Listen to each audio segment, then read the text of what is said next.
Hello everybody and welcome to Vinland Saga episode 10 anime review. We didn't have an episode last week for some reason. I think I read somewhere it was due to like typhoon coverage, so if that's true, hope everyone is not hurt by the typhoon.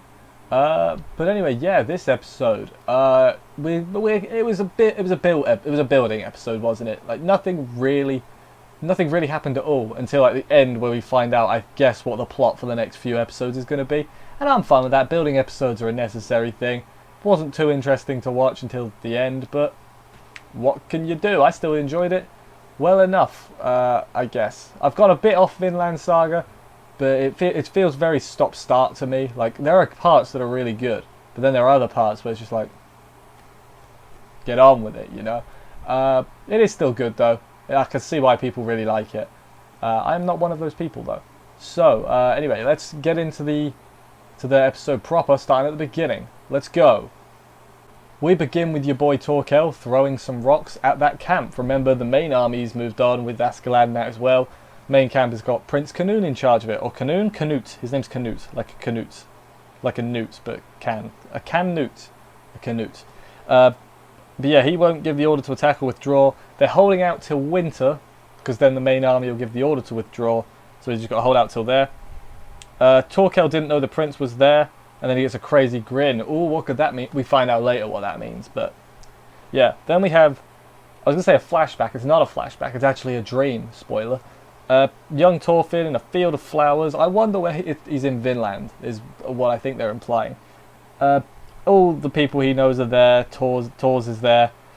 Tors tells him, you need to protect your mum and sister. And then he's like, now stop trying to get revenge and go home to look after your mum and sister. And I'm like, Tors, Dream Tors, you make a lot of sense. But he's not going to do that.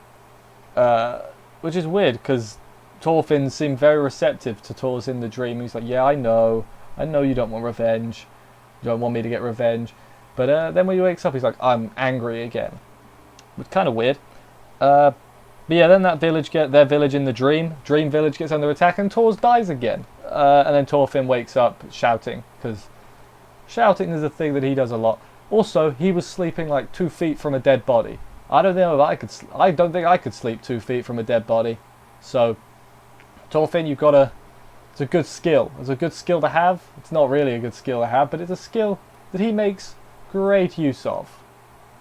Thorfinn walks through the village while the other Vikings are snacking and chatting and doing things, you know. Fight breaks out and everything. Like, oh, one of them's dead.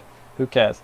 Thorfinn goes atop a hill, runs to Askeladd, and they have a little bit of a talk, man to man. Askeladd tells him, you've grown, boy, and says someday, because I'm going to get old, you will beat me. And I'm like, you know what? It's just logic right there. Askeladd with the logic. Who would have thought it? Then they talk about the Romans for a bit, which, okay, because they got defeated by the Angles. The Angles? The Saxons. I've got the other part of the word, or the thing there. Then they talk about Ragnarok for a bit, and then they see a guy on a horse. The guy on the horse is from Canute's army. Torkel is following the main army after defeating Canute's army and kidnapping Canute, the prince. And then he asks Askeladd, like, hey, come help us save him. Askeladd just lops his head off and is like, here's what we're going to do.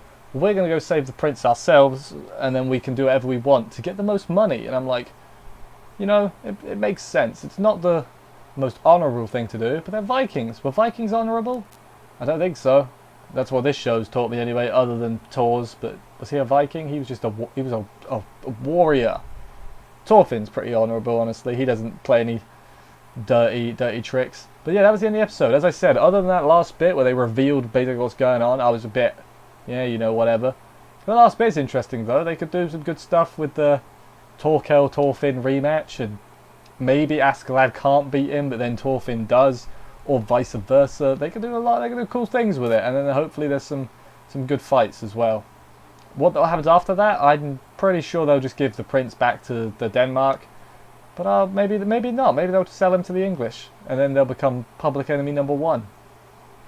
Maybe that could happen. Actually, I don't know if that'd be more or less interesting, but it would be. It's interesting to think about. I can't think of anything else to say. I enjoyed the episode, but as with every episode of Vinland Saga, I feel like I'm not proper into it yet. Like people will tell me that they're really like that get it, and I'm just like, I don't really get it. Like, I like it, but it's not the special thing everyone else has it as. That's just me though. It's still good. I'm not going to sit here and say no, it's bad. It's still good. It's still good. Good is good. It's a good way of thinking of things. Anyway, yeah. Thank you everybody for watching. I hope you enjoyed this review. If you did, comment and stuff and tell me what you thought of the episode, and consider subscribing for more anime reviews, because there's a lot of anime. I will see you next week, and bye guys.